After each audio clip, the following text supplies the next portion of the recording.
Player Will.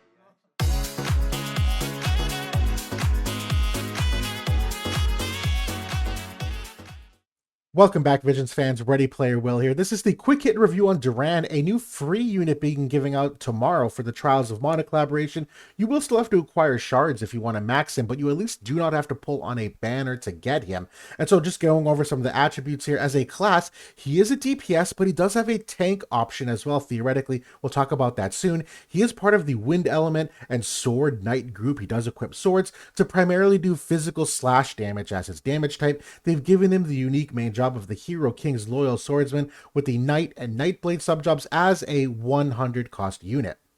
Now, some general bullet points here. He is a brawler-style DPS that specializes in very high defense, not only for himself, but his party members in an aura effect that he can activate. He can reduce enemy defense penetration, not only from his own attacks, but also by passing it on to allies as well. Now, as I kind of alluded to, he does have a passive that can give himself 5 hate, so you can take up to 3 hits as a tanking option. He's got no way to regenerate it, so once it's gone, but it is a very good X's and O's option to dictate enemy movement and maybe obviously draw their attention early on in the fight. His damage does specialize in unit scaling attacks with a unit resistance crush of 60%.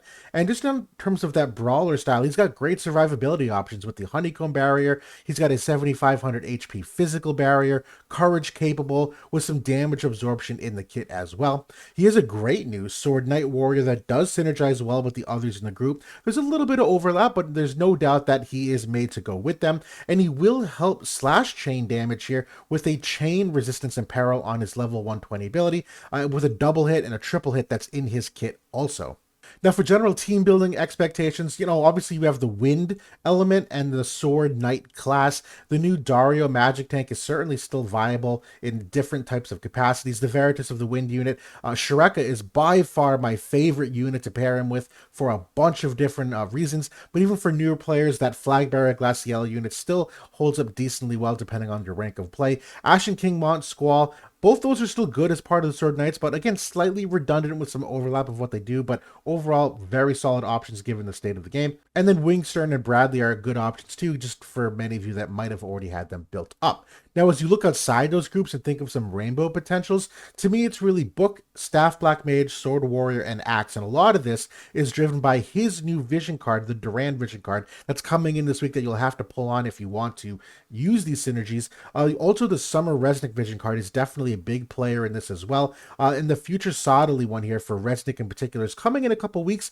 but this is an excellent trio of vision cards that sets up Book and Sword Knight, and a couple other options. The other ones, I don't have a strong opinion on in terms of my absolute favorite, in terms of how you might mix and match them, but for 3 general team recommendations, if you will, the 3 that I'd probably start theory crafting if I was getting him and maxed him already, is the top team. First and foremost, that's definitely my favorite team here, where there's the Dispel Steel capability that Shreka brings, lots of unit-based damage that they can both do, and it's got great heals and a lot of anti-curse potential if you're seeing a lot of Sephiroth, which I think we all are. The second team here is a mono win team that's very tanky because you have the defense aura and the magic damage reduction aura, but very risky to run with Gilgamesh still being a high-quality unit. He's not being used necessarily as much, but it's still a major risk that this team absolutely would have to look forward to, but they have complementary auras and a lot of great chaining potential here too. And the final one is linking up the wind and fire elements through the Dark Tetrasulfid vision card,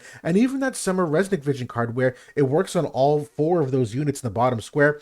It's a great anti-physical or anti-slash team depending upon the route you want to go there, but wind and fire have historically done pretty decently together. And so there's lots of iterations you can lean into, but these are 3 general ones that I'd probably start off with just to get an idea of his overall value.